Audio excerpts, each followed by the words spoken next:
to practice. Make the best of it. Will we be keeping track of leads and follows today? Do we plan on doing leads and follows today? Yeah, we should. Okay, so we're going to work that out. We'll do the same as we did yesterday. Keep track of leads and follows. Make sure everybody's getting equal amount from both lanes. And then yeah, we'll start top 32. All right, going up for warm-up burnouts.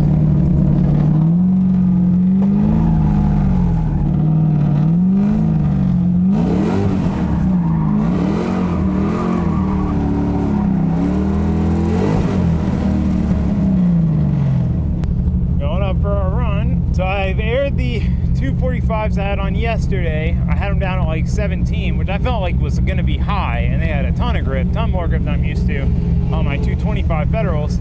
So I aired them up to 21.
Shouldn't have got out of it into that last turn, but it worked out all right.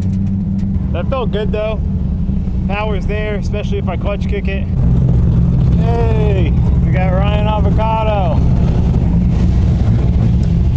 Definitely neat. Like I want to be greedy and try to follow a bunch. One, they've got a system where they they force you to do one or the other, like you alternate. But anyway, so you don't just end up bleeding or following the whole practice. But I don't know. I need to do both anyway. I really need to practice leading on these tires because the car does drive a good bit different. So I want to make sure I can run a good lead line because that's where I've got to outshine in this top 32 battle. The person I'm battling doesn't usually run like good qualifying lines, like they don't run deep lead lines, but they can usually chase pretty close because they got a lot of power and grip. So I have to do a really good lead compared to him hopefully doing like a good followable lead, but just like off the zone. So that's what I'm hoping for. So moral of the story is need to practice my leads. If I don't practice my leads, I'm gonna go into this blind. I do like these tires a lot. I'm really curious how they last. We'll see after this session what they look like. But basically I usually run the 225 Federal RSRs. They're like 90 to 100 bucks a tire. And these are like 120 to 130 a tire. And if these last 4 or 5 laps longer, they'd be cheaper per lap. And more grip.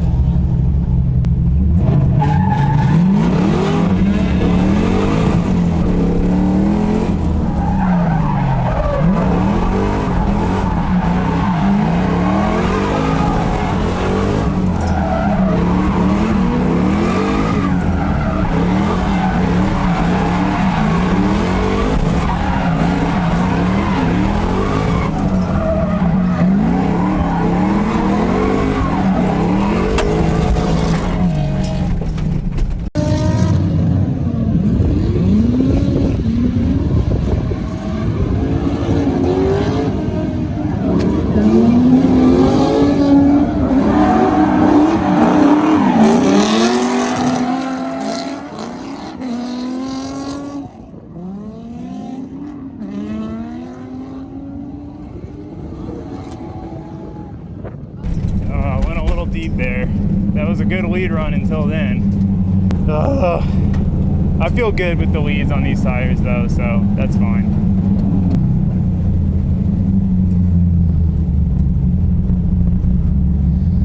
Alright, there was hardly anyone in the lead line, so I figured I'll lead again. I need to try to do what I did, but nail it this time. No dirt dropping on the last turn. That would have been a big fat 0. Can't do that. If you go a little less deep into that second outer zone, or whatever they call it, there's like a bunch of outer zones on this track. Into the second sweeper. A little less deep. Keep it conservative. Keep it safe. That's what I'm going to try. Just hard. The car's so much faster with these tires. I come out of that first sweeper with so much speed. It's like I almost have to handbrake to scrub some speed.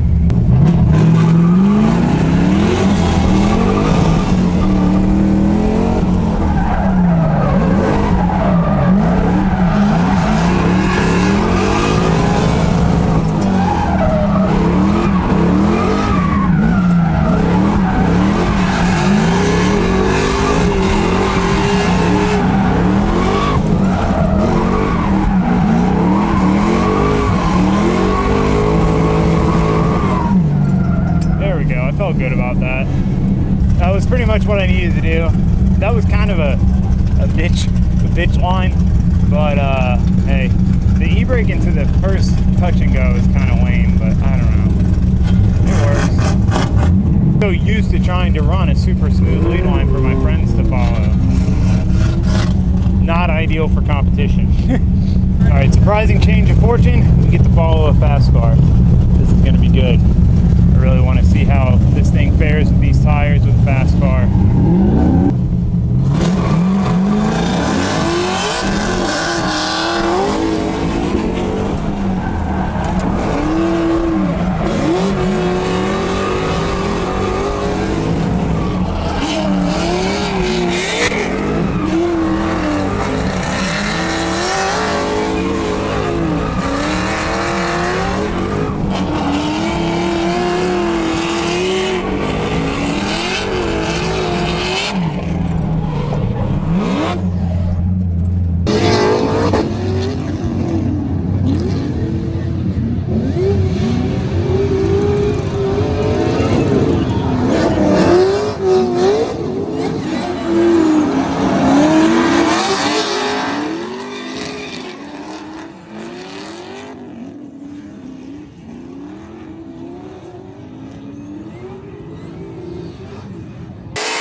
Tires definitely feel like low on grip at this point. Bald? Oh, no.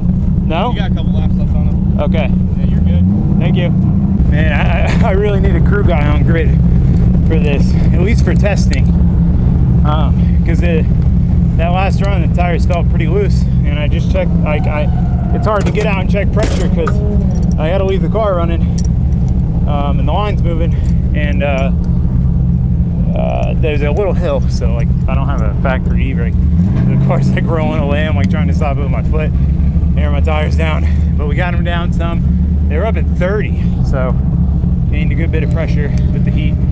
So good info to know. A bit loose at 30. I mean, it wasn't that bad, but I mean, and that was a really fast car. That's like, you know, 285 Nexons or something, you know, like a gnarly tire, gnarly car.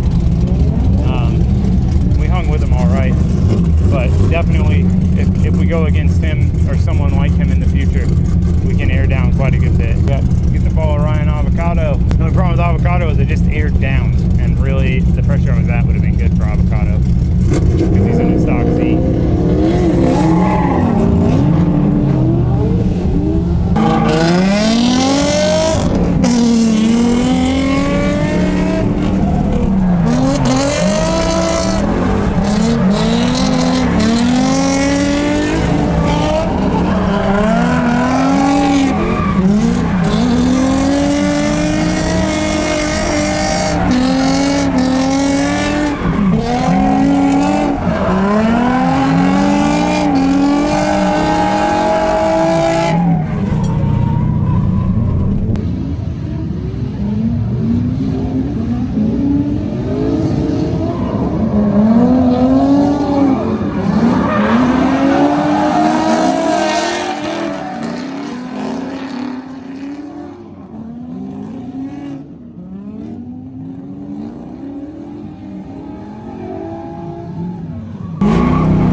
working grip at this point.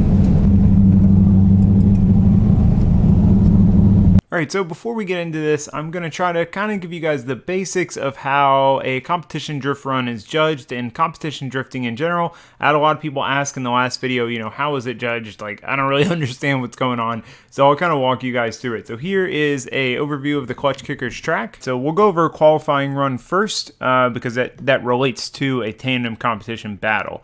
So in a qualifying run, you have a line through the track that the judges want to see you follow, as well as fluidity, style, angle, things like that. So, you know, if you hit the line, but you're driving at no angle with no smoke and you're on and off the throttle a bunch, like that's not good. Yes, you hit the line, but you didn't do it right. They really want to see you on the line, but on throttle, at big angle, tire smoke, wheel speed. They want to see you snap into the line and commit to it, get right back on throttle, not have to e-brake out to it, left foot brake out to it, and basically that's, you know, the commitment factor and the style factor. So that is kind of how it's judged. So the line at the Clutch Kickers track, you start here, you run down these cones right here. That is your latest initiation point. So you have to be sideways before that point or it's a zero. So you come through here. This doesn't really even in the car feel like a turn. It kind of feels like I don't know, like a straightaway into a turn. But anyway, you come through here. And then this is your first outside zone, these two cones right here. What you want to do here is set your tire on the edge of the track. Your bumper can be over, but you want to put your tire literally right on the edge of the track, and that is you getting fully into the outside zone. So once you come out of here, you've got this front clipping point. So a front clip is basically something that you need to go by and get close to with your front bumper or the front of your vehicle. So it is kind of an awkward line from here to here. It's one of the hardest parts of the track, basically this first section. Because if you fill this outer zone, it kind of wants to take you past the front clip, whereas you really need to kind of tuck in at angle and go get closer to the front clip.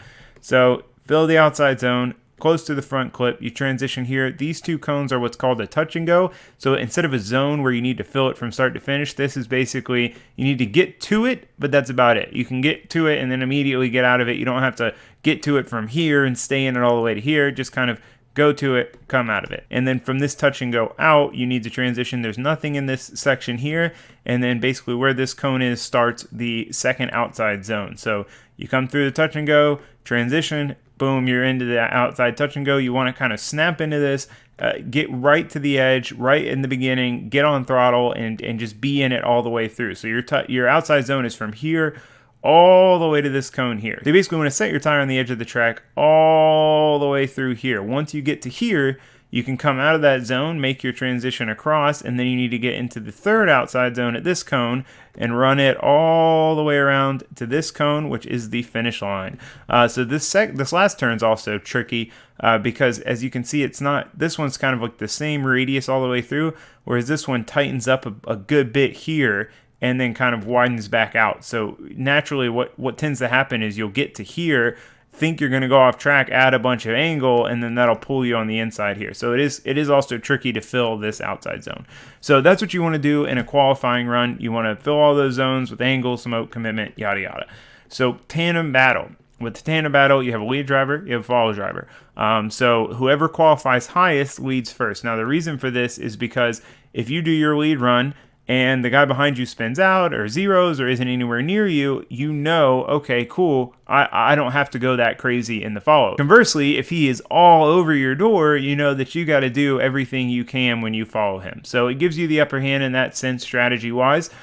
So one person will lead, one person will follow, and then it will be switched. So the lead driver's job is to do a qualifying run. Basically, they say that they want you to do as close to a 100-point qualifying run as you can. And as a follow driver, your job is to mimic their line as best you can. You need to follow them as close as possible without hitting them, you know, and without giving up proximity. You also need to be matching their angle. If you're coming through and you're driving at virtually no angle behind them, they're going to deduct you for that. Whereas if you're at the same angle as them and on their door, that is the ideal scenario, and you want to be on their door. You don't want to be up by their front tire. You don't want to be back by their rear wheel. You want to be on their door. So that's pretty much the way it goes. You do a lead or vice versa, and then you switch, you do a follow, and it's judged off who did better. So who had the better lead and who had the better follow. One thing I think is often overlooked when people get into watching competition drifting is the lead line. The lead line is absolutely crucial to a good follow. If the lead driver is putting the car where they're supposed to, they're on the brakes when they're supposed to be, they're on the gas when they're supposed to be, they're at angle through the track, they're running wide, running a good followable line, it's very easy to follow. If the lead driver is not doing what they're supposed to do, it makes it much harder to follow. And it's crazy the minute details in a lead line that can make one super hard to follow and one super easy to follow. And sometimes from the outside watching, it's hard to even tell, that these little things like a little handbrake pull when you're not expecting it, because any sort of change in speed, change in angle, which would result in a change in speed as you're following, is going to cause the kind of bungee cord effect. You see the person e-brake or hit the brakes or let off the gas even, with these cars being how gripped up they are. They slow down a lot off throttle. So they let off the gas, you see that, you're like, oh crap, you start hitting the brakes. By the time you hit the brakes, they're back on the gas. By the time you realize, oh, they're back on the gas, they're starting to pull away, you get back on the gas, they're taking off. So it's a really tricky balance. You've got to kind of learn how to anticipate that back on throttleness.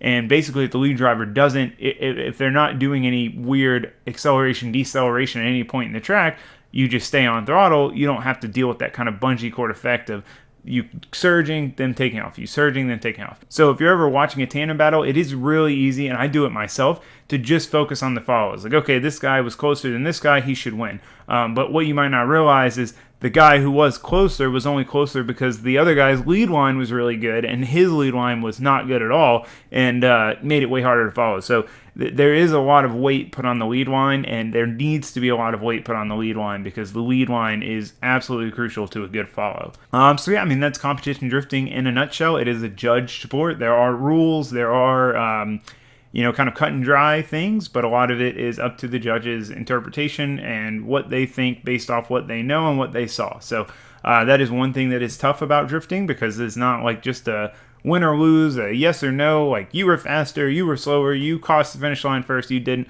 There is a lot of interpretation. Sometimes you might not agree with that, but it is what it is. Whatever the judges say and decide is the law. So anyway, that's competition drifting. Let's get into the top 32 battle. We got a buy run for the top 64 battle, so we were able to move straight on into the top 32 bracket on day 2. I don't have huge expectations. I didn't really give myself a lot of time to sort out the way the car drives on these tires.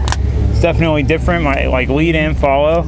And honestly, in the grand scheme of things, swapping this thing in a week, making all these changes, and the fact that it's run flawlessly this whole time, knock on wood, man, knock on wood, is a huge accomplishment in and of itself. I can't be, I couldn't be happier. The fact that we made it this far, I'm stoked. So we just got to do what we can do. Like I said, the thing I'm kind of most concerned about is my leads with these tires, but I definitely like the extra grip in the follow when I'm going against a faster car, which we are going against. So no, we're going against a slow car. And if we do win this battle, we got to go against Taylor Hull, who won last time. So we got a pretty stacked deck, boys. Like I said, I don't have super high hopes. I'm just gonna go out, have some fun, do the best that I can.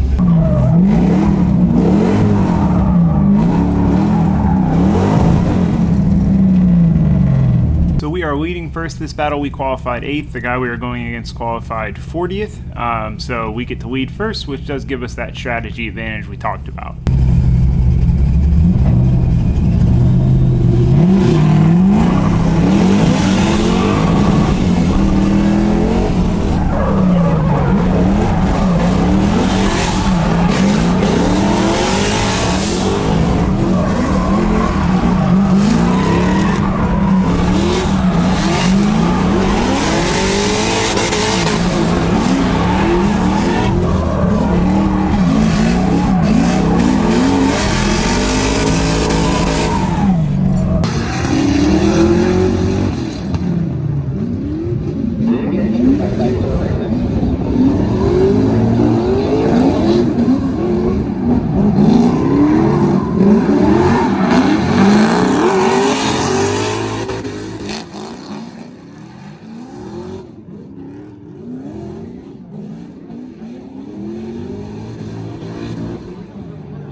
What do we got? He definitely didn't lose anything on the lead.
as I could have done it. He let off pretty hard on the first outside zone. It kind of choked me out, but I don't know. So the judges deliberated for quite a while. We sat here for about 5 minutes waiting for a decision. So I was just kind of sitting here like wondering what was happening. I figured there was something that they were looking at, trying to get different camera angles of to see and make their call. Congratulations, man. You're moving on. Great job. So after looking at everything, the judges did decide to give me the win. So I was like, sweet, we're moving on to the top 16. Dude, why did that decision take so long? Because you hit that inner flip. Yeah. Let off on the first outside zone. He like let off, I was about to run into Oh, him. I saw it too. And then like I got on it and I was like, I don't have anywhere to go. Yeah. Well, they were just looking at it and they were reviewing it. Only see Schlegel's car and then this massive cloud. Okay, so they've seen if I went 2 tires off. Yeah. But I gotta go against now. Taylor Hall next. It's alright. Taylor on Taylor. We're sitting next to Taylor. Are they? Yeah. Schlegel's up there protesting. Hey, we should walk over there. They're protesting. I'll go over there and figure it out. I'll go. All right, well, I was really excited that I won, but it turns out I did not win. They protested it. Basically, I have to watch the footage, especially from the roof cam. From, you know, like when you're driving, it's kind of hard to tell exactly what happened. But from what I remember, like I was on him, he let off a little bit in the outside zone. I like was really on him. I was like, oh crap, I had to let off. I got back on it, and then he went by the inside clip at very low angle and like right on it, and I was right on him. So really my only path was through the clip. But I went off with my front tire, and then as I transitioned, I went off with my back tire. I don't know, they said that it was 1 tire then the other, and then they said it was 2 tires off. I'm not sure if it was like 2 at the same time or what, but basically if you go 2 tires off, it's a 0. So regardless of anything else that happened, it's a 0. Which is definitely a bummer because, you know, I felt I had a much stronger lead line. His was a little tough to follow, and I just, the only thing that I'm kind of bummed about is I really don't know what else I would have been able to do other than not being close to him there. So that doesn't happen. I mean, I would think maybe the best thing would be to like move that clip back some or something. Because I really don't know what, like if you're on someone's door and they are really close to that clip, like you're going to drive through the clip, it seems like. So anyway, I mean, it happens. I had a good time otherwise. Felt like a good run. I was on him most of the way, and you know, it's all you can hope for. It's the best you can do. Again, the car ran flawlessly all weekend. I definitely can't complain about that. I did not expect the car to work. I haven't worked on it. I haven't had to do anything. Like, it just worked all weekend. So the grand scheme of things, not a bad weekend, but I'll have to come out here next time and try to get back to our former glory of round 1 where we got second.